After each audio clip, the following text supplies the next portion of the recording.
And welcome to RTF Sports Talk on this beautiful Sunday morning. It's beautiful here in Kentucky. Joined today by unpopular opinion, Billy Hatton. How you doing today, Billy? Doing all right. A little chilly. Morning started off a little rough, but other than that, it's always good to talk some sports. It is always great. Mike is still on a family trip. He'll be, if I'm not mistaken, I believe he'll be back with us tonight. So let's go ahead and hop right in there. We yesterday had some really nice college football games. Oklahoma beat Texas. Bama had a great game versus Georgia. One of the more unpopular ones that wasn't as watched, but I'm sure got everybody's attention. UCF battled back from a huge deficit to win. Went on a 35-3 run. Great game. And then Ohio State finished out against Northwestern last night. Which game over the weekend, Billy, shocked you the most? The one that shocked me the most, honestly, was Georgia. I completely thought Alabama would come in and dominate. And as me and you was texting back and forth basically throughout the whole game, I was saying whether or not if Georgia would have won this game in the fashion that they were winning, it would be hard for the committee to put them in over Oklahoma. But just the way 2 years in a row, you take a lead into halftime, and then in 2 years in a row, you lose to the backup quarterback, almost in similar fashion, going towards the same end zone almost. So for me, I think the game that shocked me the most was actually that Georgia even had a chance in this game, which I knew they had a chance, but I didn't think they had a two-score chance, being that they were up by about two scores for most of that game. And then, just to squander it away, in pure Georgia fashion. And for me, now you got guys for me thinking about Kirby Smart. Could he get it done? Because it's going to be Nick Saban every year. You're going to run into Nick Saban every single year. I know if Georgia beats Florida, that's their rivalry. Obviously Georgia-Florida, thing there. But your job is to win championships, and that's 2 years in a row that you done had a lead on Nick Saban and let the backup quarterback come in and take the game from you. So this wasn't my most shocking game. To steal from a question that I'll allow you to get back to here in a second, Billy, this was my best game. This was the most entertaining game. But to your point, not only is this the jokes have been, this is the Georgia way because Atlanta Falcons blew a lead too. They play in the same building. The game wasn't in that building, but the connection still stands. But Georgia to blow a lead, which have the backup quarterback come in, which ironically was the starter the last time, so they just switched rows, which really just shows you how tough this whole Alabama team is, that it doesn't matter who's starting, it's just who's finishing. But I've seen a lot of people say, is Kirby Smart's job gone? And look, I get it. The goal is to win championships, but the goal is also to be realistic. LSU got rid of Les Miles and brought in the guy they got now, who's still not able to be Ed Orgeron. Ed Orgeron still can't get the job done.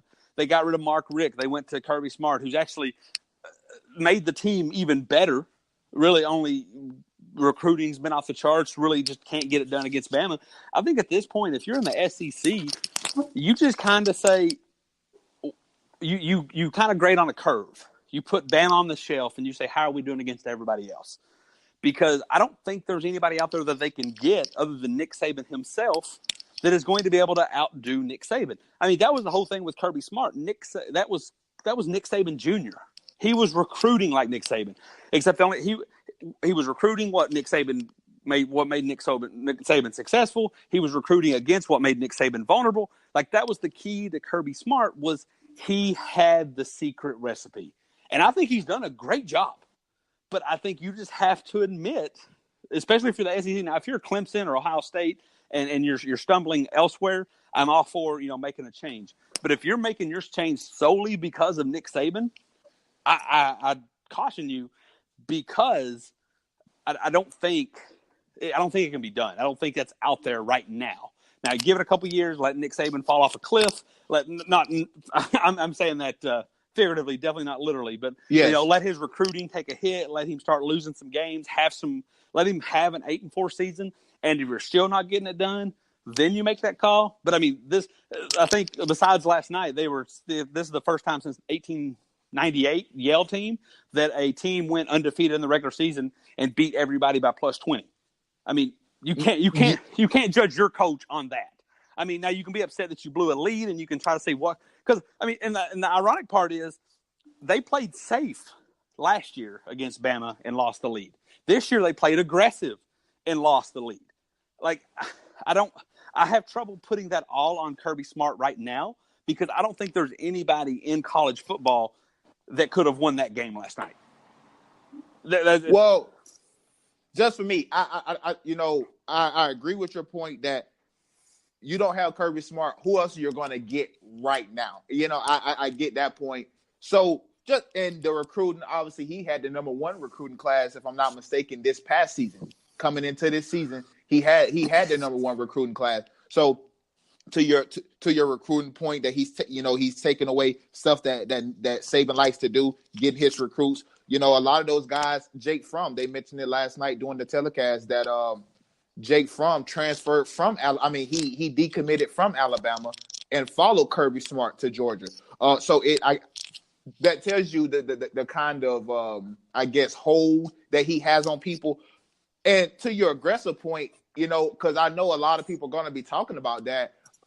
I actually like the call to run a fake there. The play call for me, just I didn't like the play call. I like them going for. I like them being aggressive there because let me ask you a question. I believe it was like 2 minutes or something left in that game, like 2:08 or something like that, somewhere around there. Right. Do you think if Georgia punted that football to Alabama, do you think that Georgia would have had an opportunity at the end of the game to get the ball back? Absolutely not. That's why I'm right there with you, Billy. Yeah. You punt it off, they're still scoring. Because you got to remember, it was a tie game. A field goal would have done it. Exactly. And they got Jalen Hurts, which they want to run the football with him. Right. So, which even if he picks up first downs, is going to cause the clock to run. Tua would have slung. Exactly. I would have actually punted it if Tua was back there because the way he was playing. They're going to sling it. He was going to sling it. But Jalen was going to play smart. You almost wanted to see how fast they could score. And when they scored quick, I mean, you had a minute left. It was just some of what Bama, with a timeout, right? Actually, 2 timeouts, if I'm not mistaken. But but Bama was being Bama, and they weren't able to make the movements that they were wanting to. Now, to me, to answer the original question, the most shocking game to me, and we talked about it, and it's not going to get a lot of pub or people are going to be like, I told you so, but the fact that UCF came back. Because when you're a school like UCF, you don't have very many dominant quarterbacks. And I know they were playing against Memphis, so it's a little bit of a different tale than if they were playing a Georgia or they played Auburn again from last year. But when I saw Milton was out and that Memphis was running all over them, I just assumed it was over. And for them to come back and win 56-41 after giving up 38 points in the first half, that shocked me. Like I just, me and you even made the reference because we definitely, both of us don't think they have a shot at getting into the playoffs. And we were like, it's over. We don't have to hear that anymore. We don't have to hear this second back-to-back fake national champions. We don't have to hear this. But they came back and won. And as interesting as the game was, now we still got to continue to listen to it. We still have to. And it's tough, man. You think about, I'm going to say this and you can get right back in there. The running back Henderson, he did the same thing in the first meeting against UCF when they was playing at home. And it seemed like he just hit the wall again in the second half. I guess it's hard to outdo 3 touchdowns in the first half. But, this is 2 games against UCF this year where you did this or your team did this and you guys just stopped in the second half. Yeah, and I tell people all the time when having any sports discussion, you always have to average in the human factor. I mean, the human body probably only has so many feet of running in them in a certain time span. And when you go nuts in the first half, you can't expect that for 60 minutes. When you had a little debate, and I think I was just being silly, and you were kind of, biting in, and we were arguing back and forth to have some fun. We were talking about the average. And I was joking that Amari Cooper was going to have 6 catches for 3 touchdowns. But that's just not how mathematically that is how that works. But that's just not how the human body works. The human body, when a team struggles against a no-name, when Clemson early in the season struggled against Syracuse, that wasn't really indicative to how their team played. That's just a team not being able to get emotionally excited for a name on the front of a jersey. Same thing when Bama played the Citadel, and it was 7-7 at halftime. I wouldn't dock Bama for that. It's just it's the human factor. You're playing on a Saturday against a team that technically does not matter to you. So I mentioned it yesterday about Ohio State, about how I figured that they would struggle against Northwestern, and they really did. Northwestern was really in that game just to keep, plays here and there. But I said about Ohio State last week when they played Michigan, that was their national championship. That was their, play-in game for the college football playoff. It's just not easy to get up for a Northwestern as it is a Michigan or LSU or Auburn. It's just not.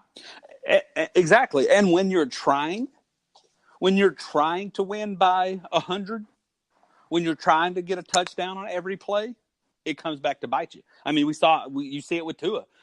How is it that Tua played better versus Ole Miss, which doesn't have the greatest defense, but against an Ole Miss team than he did against Citadel?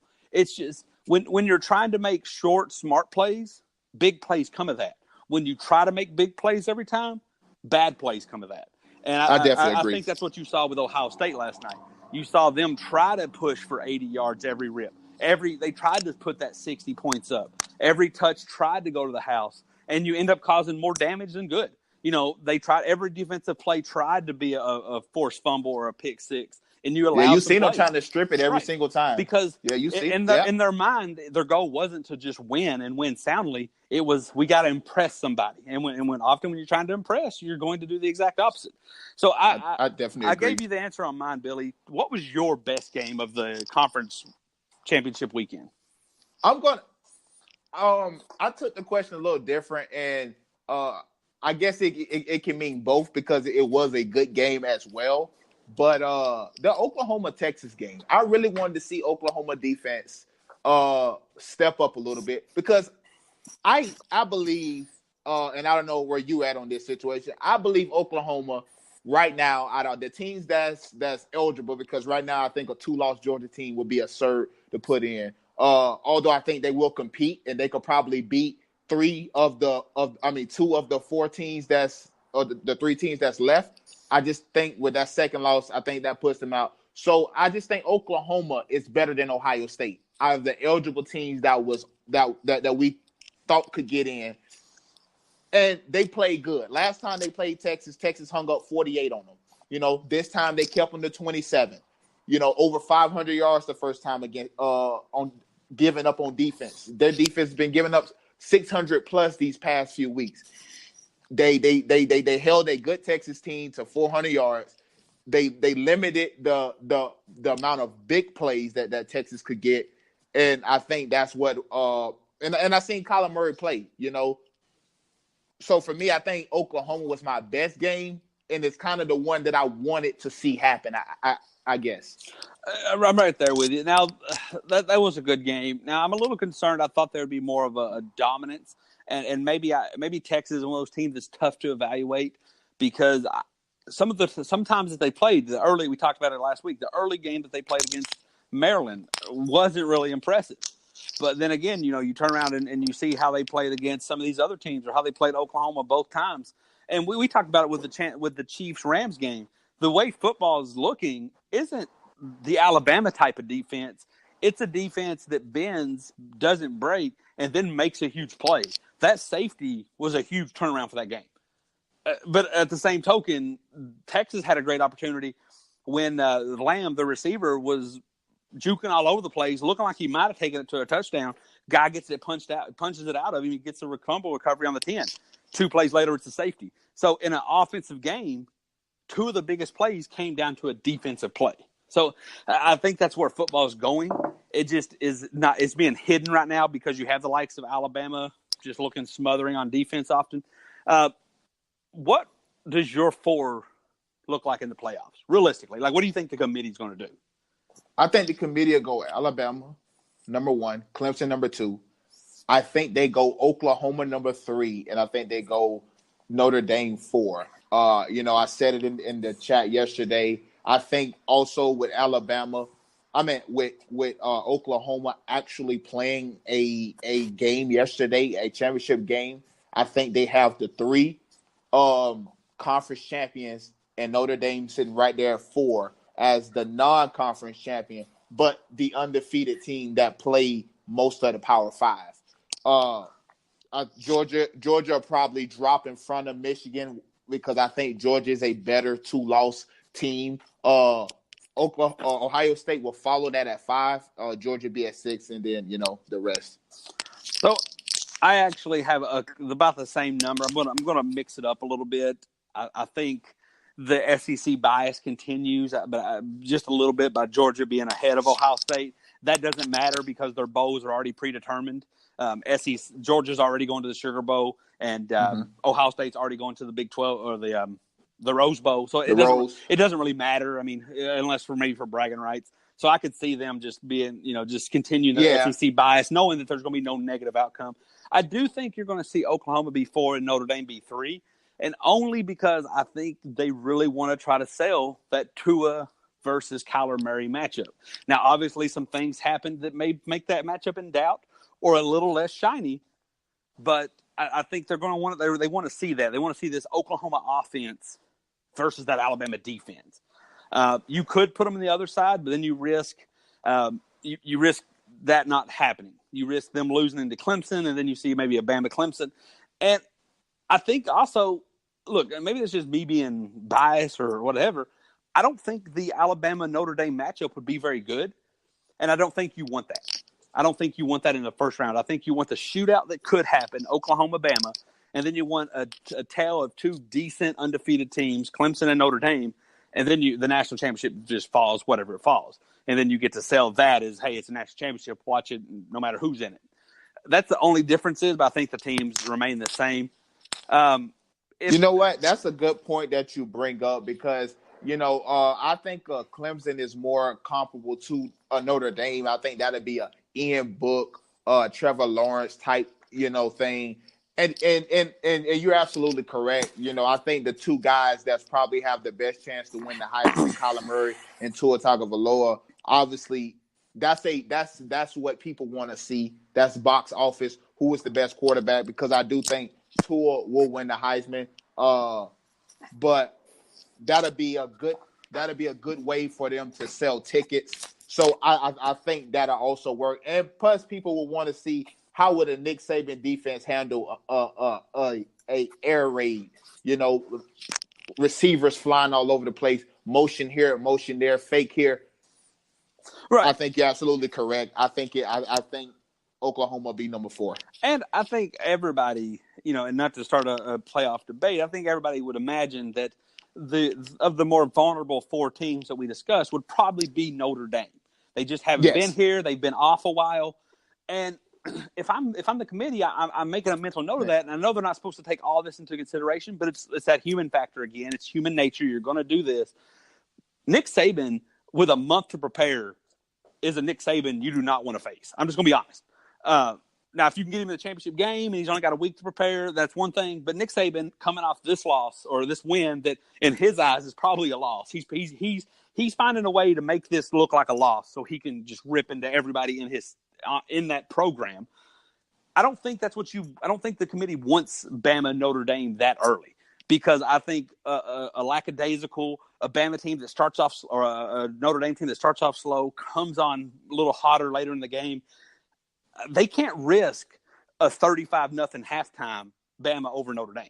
Like the committee can't risk that. Oklahoma, I don't think that would happen. Even if Bama came out the gates firing, put up 35 points at halftime, Oklahoma would have probably 20-21, and you would still be saying, "Oh, we're in good. We're good." They still got a shot. Yeah, well, they still got a shot. Notre Dame down 35-0. You're turning the TV off already. You're getting ready. You're getting ready for You're healing up from New Year's Eve. You're getting ready to go back to work. You're shutting that game off. So I don't think they can commit. I don't think the committee could risk that. Just my personal opinion on that one. That's a good point. So we've had some pretty heated discussions about this, Billy, and so I'm going to outlaw this so it's pretty civil, just pretty. Let's take away everything that we've ever discussed with the rankings. Let's take away all that, just based on what you've seen. If you had to watch games like coaches watch them, where there's no score, there's nothing on it, who would your 4 be? Who is your 4 best in college football right now? My 4 best are. Do you want me to rank them who I think are the best, or as far as who I want to see play? Shoot, because the 2 is different for me. I think the 4 best teams right now. Yeah, let's hear the 4 best, and then I'll hear if Billy could pretend, if he can make whatever he Yes, wanted happen. yes. So I think Alabama is your best team. I Okay. think what I seen from Georgia yesterday, they are your second best team in college football. I think after that, it gets a little dicey. I will go Clemson just because I know how big time that defense is. I know what Trevor Lawrence and ETM and Rodgers and those guys can do. And I would probably go Ohio State number 4. But I would want to see a Bama Georgia rematch. So Georgia would be number 4 right there. But I think the 4 best teams is Alabama, Georgia, Clemson, and I think Ohio State is the 4th best team.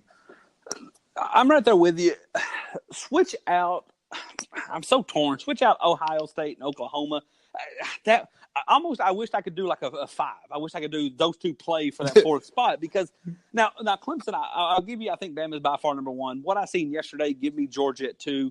Clemson, I'm going to steal from your argument about because sometimes, and we go back and forth on this. Sometimes a team just doesn't play a tough schedule, and sometimes a team's so good it doesn't even matter.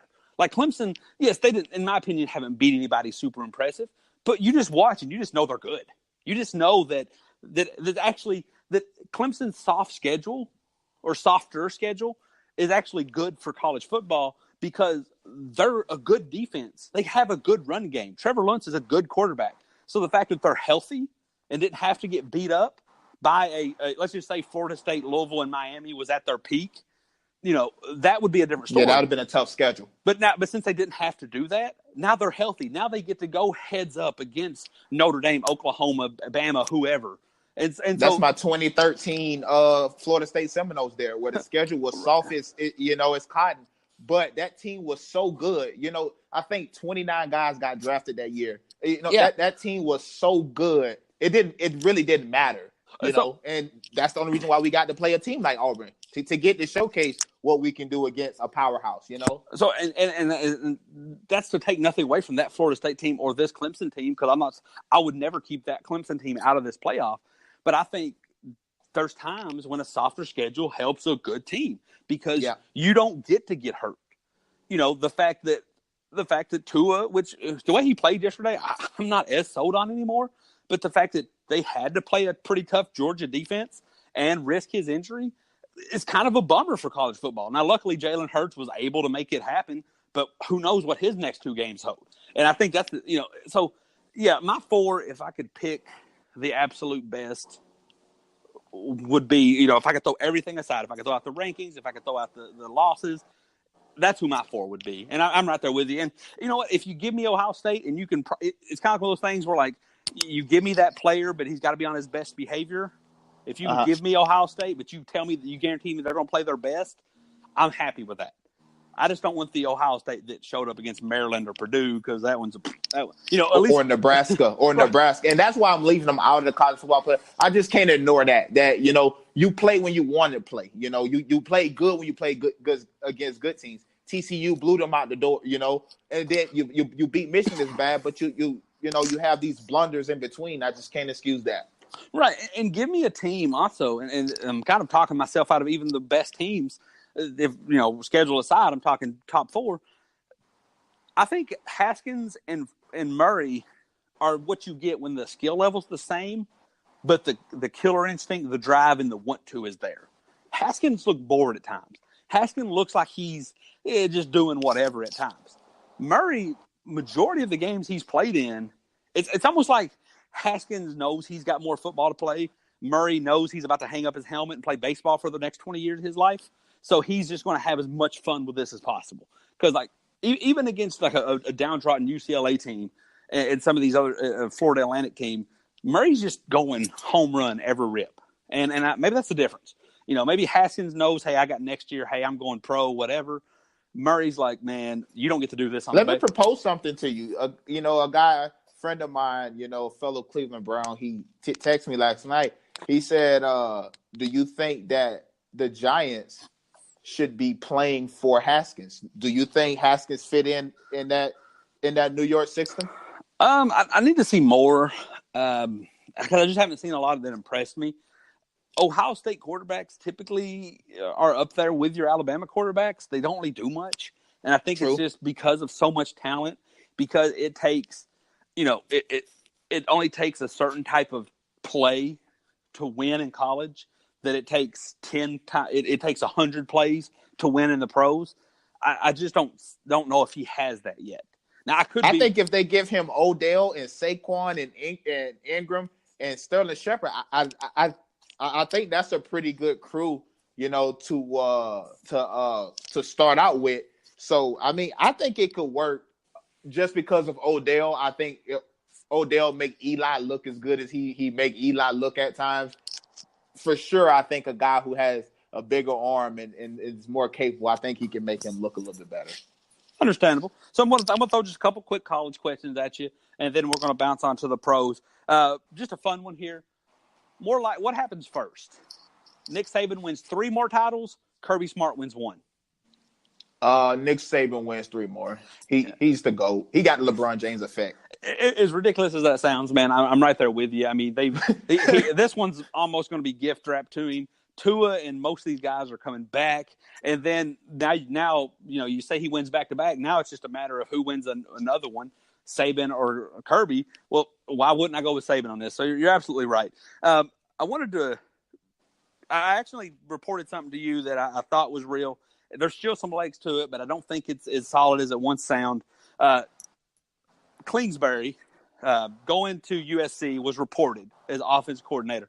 Now he's kind of pumping the brakes, says he'll give him an answer later in the week, says he wants to hear from some of these NFL teams. You've mentioned that you would like him to be Cleveland's offensive coordinator. Where do you think is the best future for him, not really with the team, but college or pros? I think he's more of a college guy. He has that appeal. I've read stories of mothers on recruiting trips when he go visit, asking him to be their boyfriend. So I think college, because you can charm a mother, because that's really who you're charming, the mother, making her feel safe that their kid is going to be safe with you. I think college, but he's a coordinator, and those guys can especially with the NFL changing the way that it is, a lot of these guys going more to the college-friendly offense. I think he can also thrive as a coordinator in the NFL. He just has to get with the right quarterback that's willing to learn that kind of system. I'm there with you on all that, and there's 2 parts of it. There's the on-field stuff. Yes, the NFL is changing. Yes, it could help him out, but it's not changing that much. It's not changing to the point where you can be 90-10 pass ratio. You still have to have 65-35, and that's just not Cliff Kingsbury or anybody from that system. Mike Leach isn't like that. These are 92-8 guys. I mean, these are, I want to throw the ball 60. Maybe 95-5. Exactly, and so there's that point. I don't think it's changed that much. And then when I look at off the field, when I just close my eyes and I picture these coaching jobs, Cleveland, that's a good squad. I'm not going to debate that that's not a good job. But when I picture offensive coordinator in Cleveland, or the NFL in general, I just picture a lot of sleepless nights, a lot of time spent in the office, a lot of time spent away from family. I know offensive coordinators and college coaches work equally as much with recruiting, but the man's going to be in USC. He already looks like a movie star. He's Ryan Gosling's twin. I mean, you mentioned the story. Yeah. Imagine him going into those Beverly Hill homes. I mean, the man will probably be in a movie before long. I mean, the lifestyle choices that come of the two, just stay in college, man. Just stay in college. You got this. If I'm an up-and-comer coordinator, I definitely wouldn't pick Cleveland as my first destination at all. If I'm an experienced coordinator, I'll probably go to Cleveland. But newcomer, for sure. Not going to happen. Last college question here. We wrapped up the show Friday with a question I've been curious about. Would you rather have a football program, a college football program, try to be dominant in basketball, or vice versa? So now I'm going to ask you one as a fan, Billy. And you're one that's good because you're a Florida State fan in football and you're a Duke fan in basketball. Both teams have been successful in the recent history here. If you had to be only one, which would be less stressful for you? Being a Alabama, a Florida State, a Clemson, an Oklahoma football fan, or being a Kentucky, Duke, Kansas basketball fan? Which would be more stressful? Probably being a. So which one would be more stressful? Yeah, just being a fan. Like if that was your team, if that was your one and only passion. Oh, definitely Florida State football. I mean, I think I could just look at history, I guess, for Duke, and Duke basketball has been, phenomenal ever since I was little. I came up watching Duke because my dad liked watching Duke, so I just naturally became a Duke fan. Obviously, I still root for the Seminoles basketball, but yeah, I think football, because football we've had some teeter-totter years. Even with Bobby Bowden. He just always kept us afloat. But yeah, I think it'll be more stressful being a Florida State fan, football. That's a good answer there. And I do want to preface this. If I worded that that was a little confusing one to word, so I apologize in advance. I'm going to add a different opinion on that one. Yesterday or Friday, we established that it's easier to get a bad basketball team off the ground than it is a bad football team. Correct. It takes years. But the thing is, if you're like Bama, once you get into that driver's seat, once you get that recruiting belt rolling, it's smooth selling. As a Kentucky fan, who Kentucky's had some success, but not in the last 20 years hasn't been as successful as Duke, that to me is more stressful. And to be an elite, even if I was a Duke fan or a North Carolina fan or a Kansas fan, being an elite basketball team fan, to me is so stressful because when the tournament rolls around, it is so easy to lose. When the season started, I knew Bama is good. I knew Bama had a 99% chance of winning that championship, and it's looking like that's going to hold up. Duke, all it takes is one bad night at Duke, and you lose in the second round. So if I could pick, if I could have Kentucky be on Alabama's level in football or on their own level in basketball, give me that football, because once you get that ball rolling, you're pretty much guaranteed at least a successful season. Basketball, man, one bad night, and you're going home in the first round. Don't care who you are. I mean, Virginia, a lot of people thought Virginia was going to win the championship last year. 40 minutes later, you made history and lost to the 16th seed. That, to me, is about as stressful as it comes as a sports fan. That's true. It's all like, hey, I've been a Duke fan, to the Lehigh years, and listen, I feel the pain. You work hard all year. You have everybody thinking that you're gonna do it, and then boom, you lose one game. 40 minutes, as you said, that's all it takes. Right. So, great question. I always love to have those quite type of discussions there. So we're going to close chapter 1 here, Billy, on the college football. We're going to dive right into chapter 2, NFL Pro. I'm going to start it on shaky ground here. We usually get into the predictions and the Sunday lineup, and we're going to get to that. But I do want to start it on some shaky ground, and I want to preface this by saying we're going to get outside of our area of comfort, Billy, and we're going to tread on some ice, and we're going to tread lightly, because I don't want to talk about the situation that happened. And if you haven't figured it out by now, I'm going to talk Kareem Hunt. But like I said, I don't want to talk the altercation. I want to talk the expectations and the pressure on teams when something like this happens. We talked about this. Kansas City evidently found out in February. Now, you could have played that one or two ways. You could say, I knew the whole time, and people are going to ask why. You could say, I didn't know anything about it, and people are going to say, how did you not know? They took the middle ground and said, we knew, we just didn't know it was this bad. Now that we know it's this bad, he's gone. To you, Billy, what do you hold teams' expectations to when things like this happen? It don't have to be of this magnitude, of any kind of off-the-field antics. And what is the correct answer, if there is one? I don't even know if there is a correct answer, but to go, I guess, the political route first, if the police didn't do anything about it, there was no warrant for arrest, there were they were just a report, then why should we expect his employer to do anything about it? It's almost like if if you're working for a company at your job, whatever, and you go out and you get stopped by the police and all this other stuff, but you're probably out by Monday, or you just didn't even go to jail at all. Your job is not going to fire you unless it was something crazy. Right. So on that level, I see it. for me, if now I'm going to the NFL tell me that they care about this, that they care about this situation, that if you do this, there's a zero tolerance for this. I believe it's not the first offense 6 games suspension or something like that, right? I believe so. Yeah, I Yeah. think that's what they're So going with.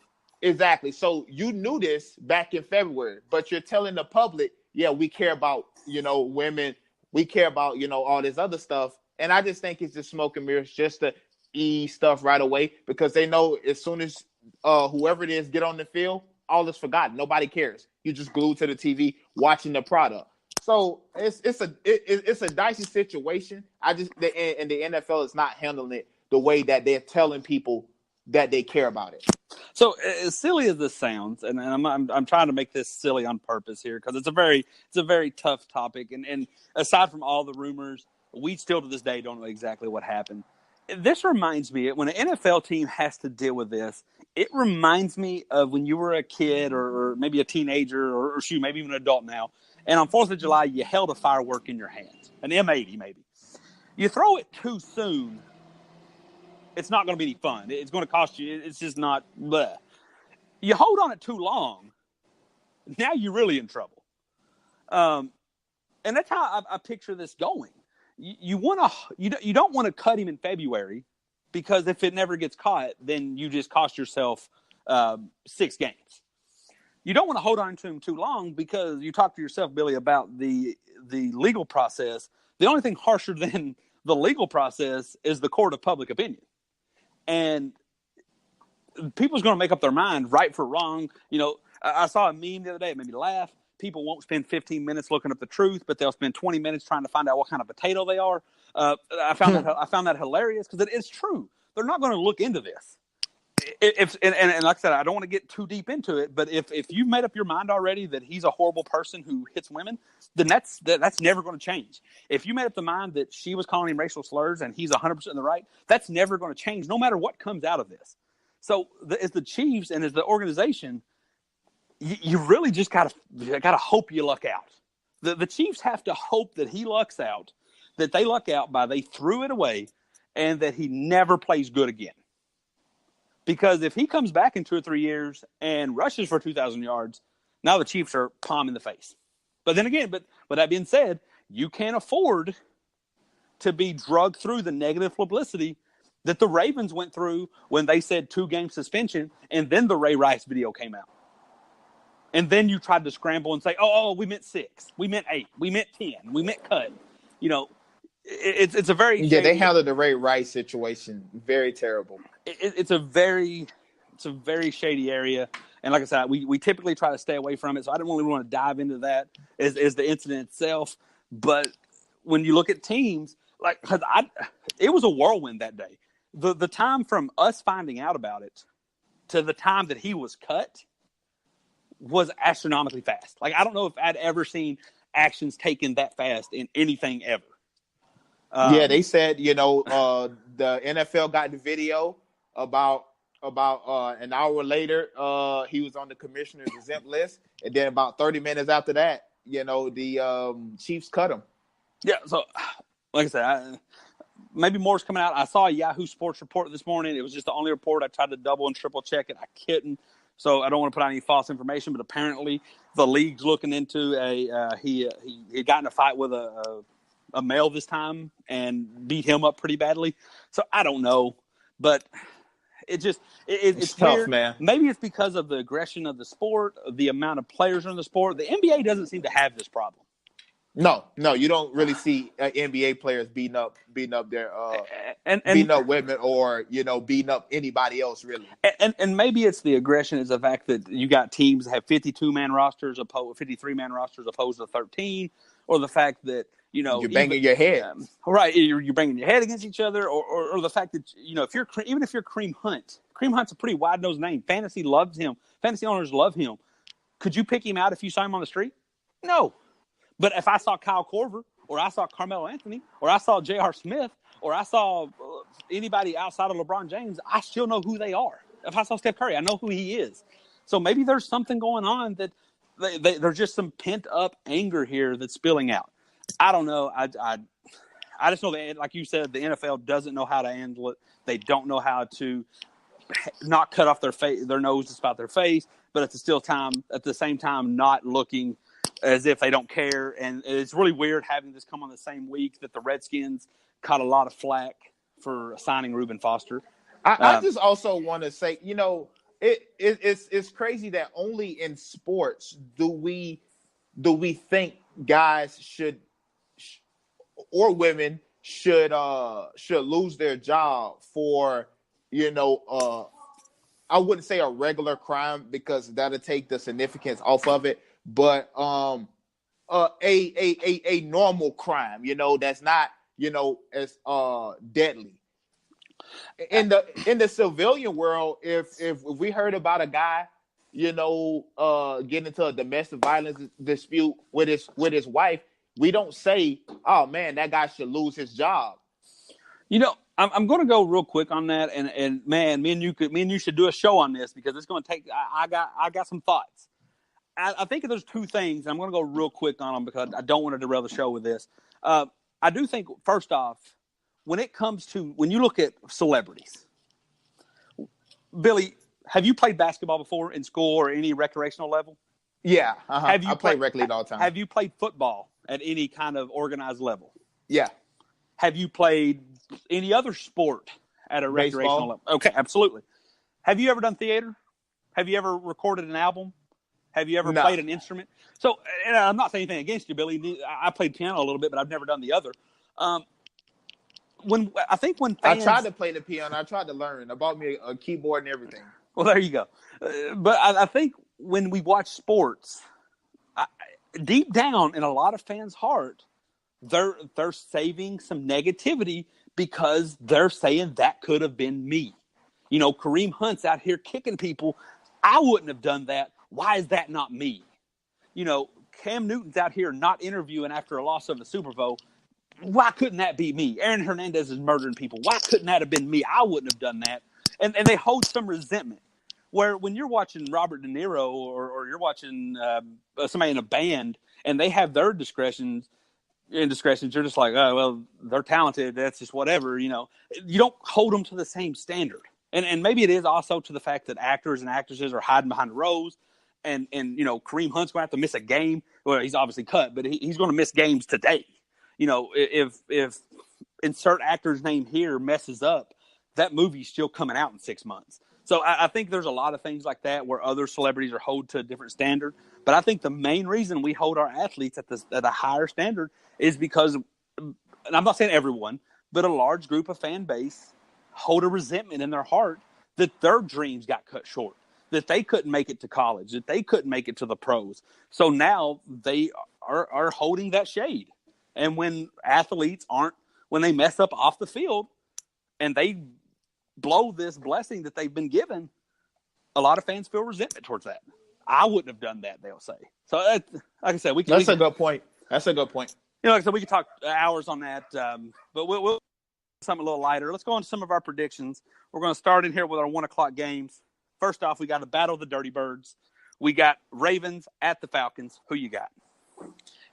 I got the Ravens. I think the Ravens know what's at stake here. I don't think Lamar Jackson have a good game throwing the football, but I'm not sure if the Atlanta Falcons really care anymore this season. Defense is banged up.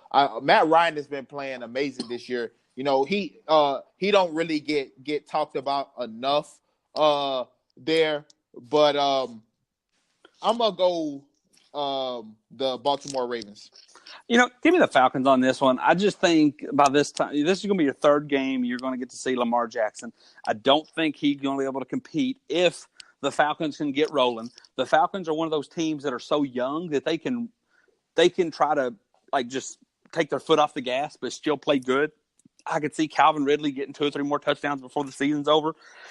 Give me the Falcons on this one. All right, moving on. Division battle.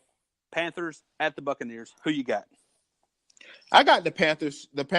This is another team that's fighting to stay in the NFC wildcard race. They playing against a what are they? Tampa Bay Bucks team. They don't know if they want to start Fitz. They don't know if they want to start Jameis. Both guys have started about 6 games this year. It's been a disaster. I think Dirk Cutter's job is probably gone after this year. Give me Carolina. I'm going to go the same because give me Carolina on this because I think Carolina's this year's Ohio State team. They lost the game that they needed to win, and now they're going to start playing really good, but it's going to be too late. I still think they missed the playoffs, but I think this is the game that they actually play really good on. Give me the Panthers. I don't think it'll be close. Moving on, we got the Trubisky-less Chicago Bears at the New York Giants. And you're basically telling the Giants, because reports came out that Trubisky was not hurt, he could play, they're just wanting to make sure. You're basically telling the Giants, we're fine. We're good. We don't need our starter to beat you. Who do you got? I got the Chicago Bears. Give me Chase Daniels and that offense again. Or should I say, give me Matt Nagy again. He's the reason why they're playing so good. It doesn't matter if Trubisky is in there. Trubisky is definitely an upgrade because of what he can do with his feet. But give me Matt Nagy against a struggling Giants team. I don't think they'll be able to put up enough points against that defense. They still have Khalil Mack and the Fuller and that Goldman and all these guys. So give me the Bears. I think that the Giants is even held to about 13 points today. I'm right there with you. Give me the Bears. Give me Chase Daniels. They bragged so much about him in the preseason that he's the perfect backup quarterback you want. He doesn't cause any stir in the locker room. He knows his role, but when it comes time for him to play, he knows that system like the back of his hand. He knows those teams. He's good to go. We had the same discussion with Colt McCoy and the Redskins a couple weeks back. And then if the Giants, let's pretend that you are upset and that you are motivated by the fact that they're going to bench their healthy starter to give him an extra week. If you had that much passion and care, you wouldn't find yourself in the worst, in the last place of probably the softest division. Exactly. Couldn't agree more, especially when you had every opportunity to be winning this division right now, or at least be back in the race right now. It baffles me, honestly. Absolutely. So we got the snore fest here. We got Buffalo Bills at the Miami Dolphins. Who you got? Don't sound so enthusiastic about this. Never will. I'm gonna go the Miami Dolphins. I'm not sure which team is going to be which. You know what? Scratch that pick. Give me the Buffalo Bills. I think that they're building on something. Trying to see what they have. They already know that they have their quarterback, obviously, because they drafted him this year in the first round. Give me a Buffalo Bills team that's playing a little bit more inspired right now. A Dolphins team who can get back in the mix of things, but they won't because they're the Miami Dolphins. Give me the Bills. Yeah, I'm going with this on the Bills too. I picked the Jacksonville Jaguars last week because I wasn't aware that Josh Allen will be coming back. Look, I've been on the Josh Allen bandwagon, and I just think he finds a way to win. He's not. Look, I'm not claiming him the next Tom Brady, Aaron Rodgers, or Drew Brees, but he's going to find a way to beat the Dolphins. Give me the Bills. All right, next up, we got a tale of two teams going the opposite direction. We got the Indianapolis Colts riding a winning streak going into Jacksonville versus the Jaguars. Who you got? I got the Indianapolis Colts. I think they win this game. The Jacksonville Jaguars don't know another team that don't know what they are. They're going to be in the market for a quarterback this offseason. So it's probably in their best interest to keep losing as well. So give me Andrew Luck, who's hot right now. 8 straight games of 300 yards passing, and a touchdown to go along with that. He's only been sacked one time in the last 6 weeks, which is a big upgrade from where he was, the year prior, not last year, the year prior. So give me the red hot Colts, Jacksonville. They're being Jacksonville. Exactly. Jacksonville gave up. The defense was the only bright spot they had. They gave up because of their offense and lack of productivity. The Colts, Andrew Luck showing you that he is the reason this team's thriving. He continues. Colts win easily. Surprise matchup. Browns at the Texans. Both teams trying to make something happen. Texans trying to win that division. Who you got? My heart tells me the Browns because they're playing right now. They're playing hot. Baker Mayfield has a good understanding of Freddie Kitchens' offense and what they want to run. But something tells me that the Houston Texans are just way too hot right now. So give me the Texans at home. Baker's going to be on the road. A lot of these Texas fans do not already like him, obviously, from his days at Oklahoma. That crowd is going to be crazy at Energy Stadium. Give me Deshaun Watson, who's red hot with his weapons, DeAndre Hopkins and Demaryius Thomas. I got the Texans. Yeah, give me the Texans on this. Deshaun Watson is that kid in school that had to miss some time out, but he's back and he's hot on the tails of the likes of Patrick Mahomes and Jared Goff. Not quite there yet. Still trying to get everything figured out, trying to get healthy. But then Baker Mayfield's playing great, but he also is a rookie. This might be up there with some of the best pass rushes he has faced. I think he's going to struggle a little bit. I think it's going to be a good game. But like I said, give me the Texans. Moving on, we got two teams stock heading once again in opposite direction. You had a Denver team who was dead in the water, but over Pittsburgh, they beat Pittsburgh last week. They're trying to get in the playoffs, hoping for a miracle. You have a Bengals team who came out hot, but now they're pretty much done for. They've lost Andy Dalton on this. They're going to go with Jeff Driscoll. Who you got? Give me the I'm sorry about that. Give me the Broncos. I don't trust Jeff Driscoll. I've seen him enough at the University of Florida. No AJ Green, just Tyler Boyd. No, thank you. Give me the that Broncos defense and Von Miller, Chris Harris Jr. That back end seemed to kind of have livened up a little bit. Case Keenum that has played a little bit better. Lindsey and the other running back that they got from Oregon. I'm slipping his name right now. Freeman. That two-headed monster right there is a pretty good recipe. And then you still have Emmanuel Sanders, who is a pretty good NFL receiver. So give me the Broncos. So let me paint you a quick picture here.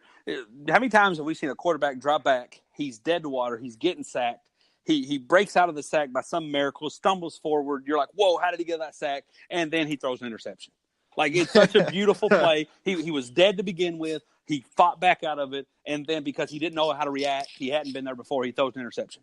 I see a lot of teams like that. We talked about the Buccaneers. We talked about the Giants. And now this is the Broncos. They were about to get sacked when the season started. They didn't stand a chance. And somehow they found themselves escaping the grasp of playoff elimination only to throw an interception. I don't know how. I don't know why. Give me the Bengals here. Moving on. That's a bold pick. Hey, I'm going with it. Trust, I'm all in on them Bengals and Jeff Driscoll. Moving on. I can't even say that with a straight face.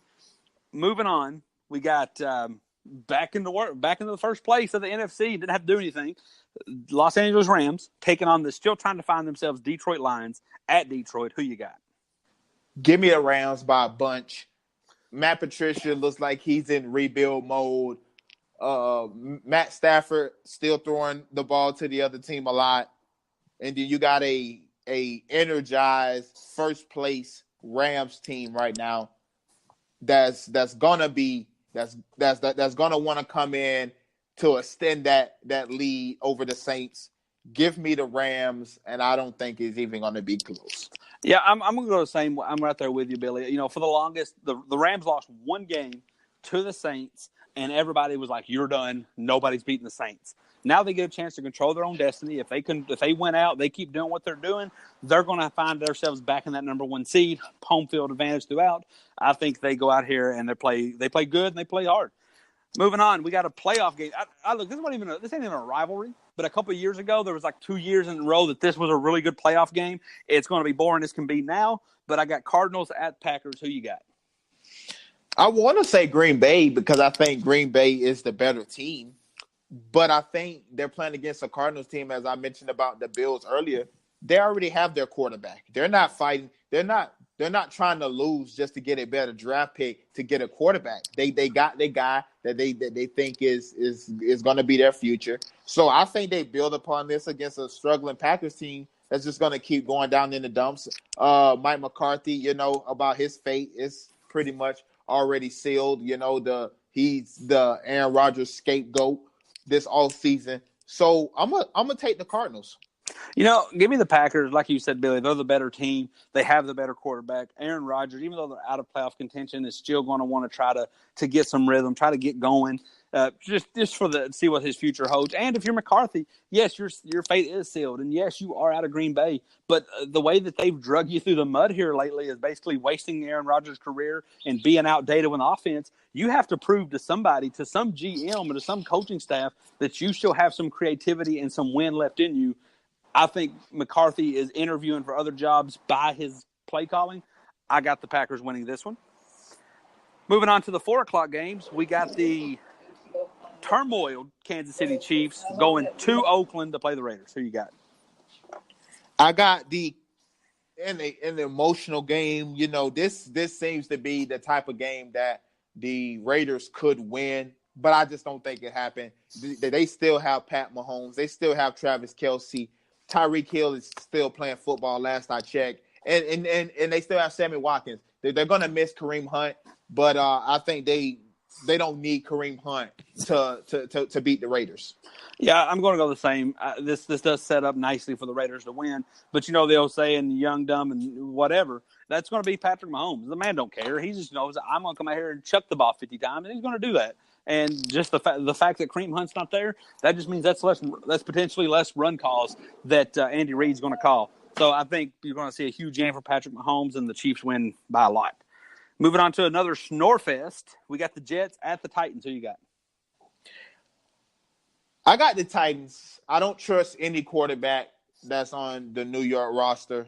I've never have. I talked about Darnold earlier in the year. I thought they should have probably kept Teddy Bridgewater. I think he would have been a better mentor, better option to go to than McCown.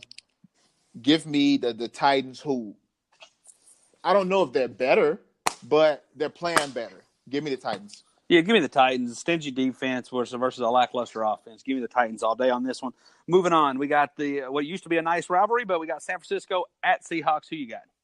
Yeah, I got the Seahawks. That crowd is going to be booming. San Francisco is just not a good football team. Russell Wilson, as you stated last week, is in playoff mode. Give me the Seahawks. Yeah, I'll take that. Everything you said. Give me Russell Wilson down the stretch. Plus, Russell Wilson's not a trash talk guy, but he likes to play it on the field. Richard Sherman came out and kind of alluded as if they weren't even really close, if it was kind of a wasted relationship. I think you see Russell Wilson have a really nice game and win by quite a bit. Okay, moving on to the 2 primetime games. At 4:25, we have Vikings at the Patriots. Who do you got? This is going to be a tough one for me. And, I want to lean on the side of Bill Belichick and Tom Brady being at Foxborough. But I think this is the type of game where the Minnesota Vikings could win, and I think they will win. Kirk Cousins has been hot. Diggs and Thielen and the guys, Cooks, Murray, Rudolph. Give me the Vikings in the upset at Foxborough. Yeah, a lot of people thought this would be the playoffs last year or the Super Bowl last year. Some things happened, didn't end up being that case. Give me New England in Foxborough. Let me tell you what's going to happen here. You heard it here first. The defense is really going to make Kirk Cousins look good, and then Kirk Cousins is going to be so confident that down the stretch he's going to throw an interception. It's going to cost him the game. Patriots win a close one here. And then our Sunday night game, 8:20 on NBC, we have the 8-3 Chargers versus I think 7-3-1 Steelers. Big playoff game here. Who do you got and why?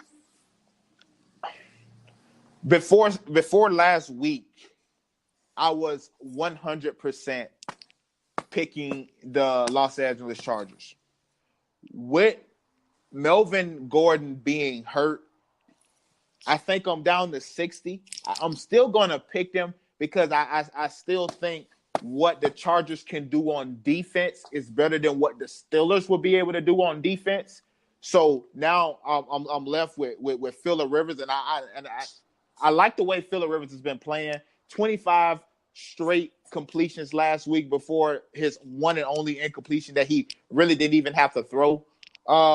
Give me the Red Hot Chargers after a Steelers,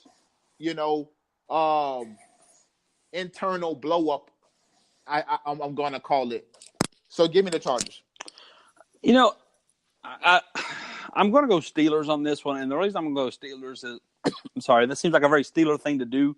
You blow a game that you needed to win versus the Broncos last week, and then what you're going to see is I think you're going to see the Chiefs dominate as we discussed, which pretty much guarantees the Chargers are going to get a wild card game. If the Chiefs were to lose, I think you would see Phillip Rivers really come out and they play with that extra edge. For some reason, I just don't think they're going to find it. I think Phillip Rivers is going to have a really down game. Give me the Steelers here. I think this is kind of a bounce back win for them, especially if what you said holds true and the Patriots lose, so the Steelers can lock in that 2 seed. I'm going to go Steelers right here on this one. Yeah, I could definitely see that going either way. The Melvin Gordon injury is going to be really tough for the Chargers coming down this stretch. With him missing at least 2 games, and then that third game is on that short week. So who knows if he'll play 3 straight weeks? So it's definitely going to be tough. This is a must win for them right here. They need this game. Absolutely. So that's going to be it for the show. We had a packed show. We had a lot to cover in college football. We're going to have more to cover this evening once the bows are dropped. Got a great NFL slate for you. Anything you'd like to close with today, Billy? No, just a good show today. Mike, stop slacking and get back to work. But pretty good show today, man. It's fun. All right, man. Well, you will see us again tomorrow, 9:45 a.m. on the Monday show. Take it easy, everybody. All right. See you guys.